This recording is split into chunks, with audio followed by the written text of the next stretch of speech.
few weeks back, we discussed a study by World Public Opinion that showed that Fox News actually makes you stupid. What better way to test Dr. Nyhan's findings than to bring on our favorite conservative here at the Big Picture, Seton Motley, president of lessgovernment.org. Seton, you watch Fox News a lot. How many brain cells have you lost? Whatever I gain from Fox News, I lose when I come in here. It's perfect. Yes.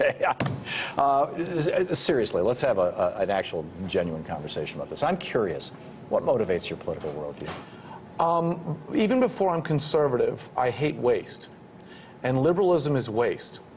Whether it's time, money, effort, it's waste. Government wastes everything it touches. It takes your money and wastes it. It makes you waste your time to earn the money to then give it to the government to waste it.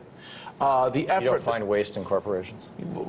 By exponential factors, there's more in government. Everything the government does. You know, then why is it that the European Union, which has a larger population than the U.S. and a larger economy, pays in toto 9% of their GDP for health care? We pay 16%. Because we can afford. We have 50 million uninsured people, and they have none. Well, first of all, there's waiting lines and there's death panels and all those sorts of things. And second of all, we can afford. Not hearing about Europeans. The NICE committee in Britain, for example, which Donald Berwick, this hack that's now implementing law via executive regulatory fiat at the Medicare and Medicaid departments. Well, the UK may be a special case because they suffered under Maggie Thatcher. I mean, they basically went through their own Reagan period. She privatized a great deal. That's what I'm saying. And it was much to the better. But the rest of Europe, the rest of the European Union, Greece, Italy, Spain, Ireland, they're not doing fine. They're not doing fine because they're on socialist economies. They went on government spending binges, and their economies are collapsing. This has nothing to do with their health care, and we can track that back. That's a government spending binge. Health care is a government spending binge. To their participation with Goldman Sachs. Goldman Sachs took those countries for a ride. But that wasn't my point. Okay. Actually, you said you don't like waste. I was just asking what animates your worldview. You get one life. You get one fixed period of time on this planet, and I don't want to spend any of it wasted, and government is waste. India has a law that nobody can own more than 2 retail stores.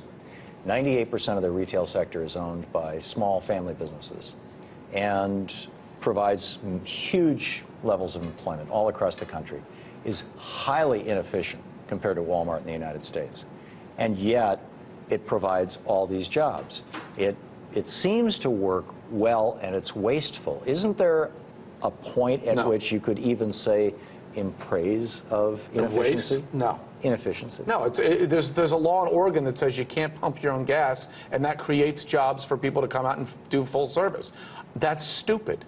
Well, there's 300 people a year who die because they're pumping their own gas. There's people who die doing everything. I don't want to outlaw everything where people die, because everybody dies. Having lived in Oregon for 5 years, I actually rather liked that law. Oh, I didn't like that law at all. Our gas cost was about the same. I never had to get out of my car. You'll appreciate this very quickly. I was engaged to a woman at the time who was a clerk on the 9th Circuit.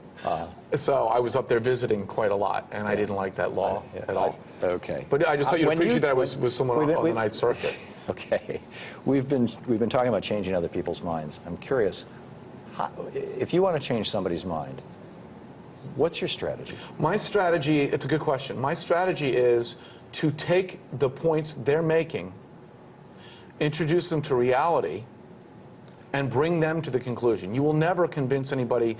You will never convince anybody. You think there's an objective reality? Absolutely.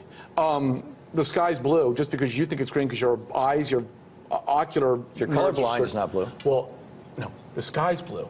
Your perception of it's wrong. That's the difference. But what I want to do, you're never going to get anybody to have a discussion, and at the end of it, the person's going to go. So you think there are objective political realities? Oh, absolutely. Absolutely. Lower taxes, less government is better than higher taxes and more government. That's why I named my organization Less Government. Lessgovernment.org, right? Yes. So, rather than just debating this with you, I'm curious. I want to get these things. What you want to do is obviously, I would. You want to bring them to them on their terms. To your point, right? Because they'll never say to you, my gosh, you're right. But later they'll come back to you and go, you know, I was thinking about what you said, and I've reached the conclusion that, and then they'll say exactly what you said. Maybe you'll think about that time when we had really high taxes from 1935 to 1986, and the government, you know, our GDP was over 3% every year, and America grew, and the time since then when taxes have been really low and our economy's been in the toilet. It's only been in the toilet for 2 years, and that's been in the mostly toilet to for 30 Pelosi. years. No, it hasn't. Okay. Good to see you, man. Good to Happy see New Year to everybody. Thank you, and Happy New Year to you, too. Thanks.